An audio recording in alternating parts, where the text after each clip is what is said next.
మెరుస్తున్న తార భరణి, తనికెళ్ళ భరణి నింపుకున్నారు గుండె నిండా హరుణి. ఇప్పుడు భరణి గారి సందేశం, ఆ తర్వాత పెద్దల సందేశాలు ఉంటాయి, ఇంకా కొన్ని అవార్డులు కూడా ఉంటాయి. మీ అందరికీ హృదయపూర్వక ధన్యవాదాలతో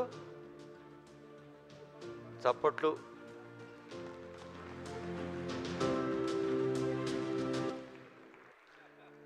భరణి గారికి స్వాగతం.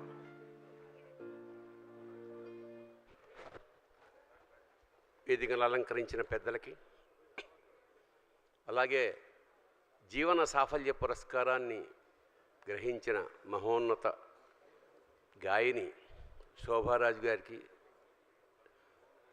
సతీష్ రెడ్డి గారికి, మిగతా పెద్దలకి, నీపాద కమల సేవయు నీపాదార్చకులతోడి నెయ్యము, నితాంతాపార భూతదయ తాపస మందార నాకు దయచేయగదే అంటాడు పోతన. మానవ జీవితంలో పాదాలకి చాలా ప్రాముఖ్యత ఉన్నది. శ్రీపాదము అంటే ఐశ్వర్యం ప్రసాదించే పాదం, వైభవంగా ఉండే పాదం. అలాగే శ్రీపాదరావు గారు పేరు, ఆయన పాద ముద్రలు అపార నితాంతాపార భూతదయ అన్న పదం పోతన ఎందుకు వాడాడంటే, భూతదయ అంటే తనకన్నా చిన్నవాళ్ల పట్ల అపారమైన ప్రేమ, అవసరమైతే కన్నీళ్లు తొడవగలగడం, వాళ్ళకి ఏదైనా సహాయం చేయడం, వాళ్ళు ఆనందిస్తుంటే తను ఆనందపడ్డమనే ఈ ప్రాథమిక లక్షణం ఏదైతే ఉందో అది శ్రీపాదరావు గారు నిలువెల్లా ఉన్నది కనుకనే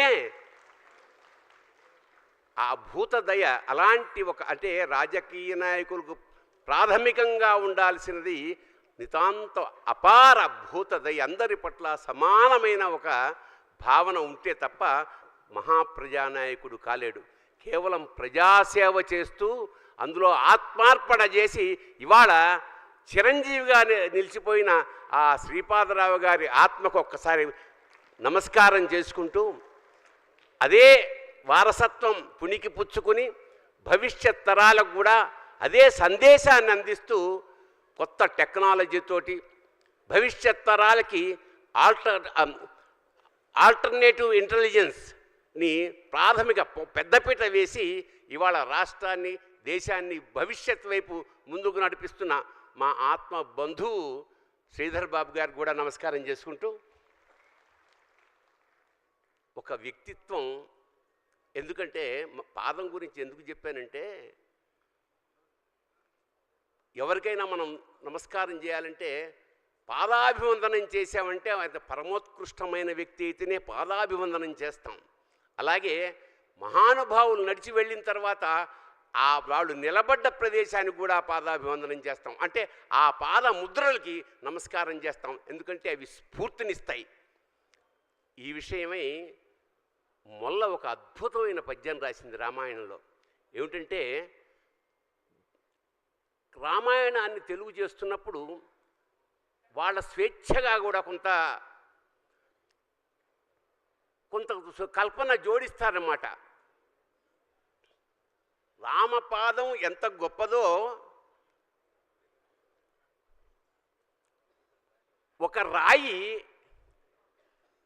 నీ పాదం సోకి ఒక రాయి ఆడదైపోయింది, అలాగే నీ పాద ధూళి దూకి ఈ పడవ కూడా ఆడదైపోతుందేమో అన్న భయంతో గుహుడు ఆ రెండు పాదాల్ని కడిగి ఆ తర్వాత పడవలోకి ఎక్కించుకుని నమస్కారం చేశాడు.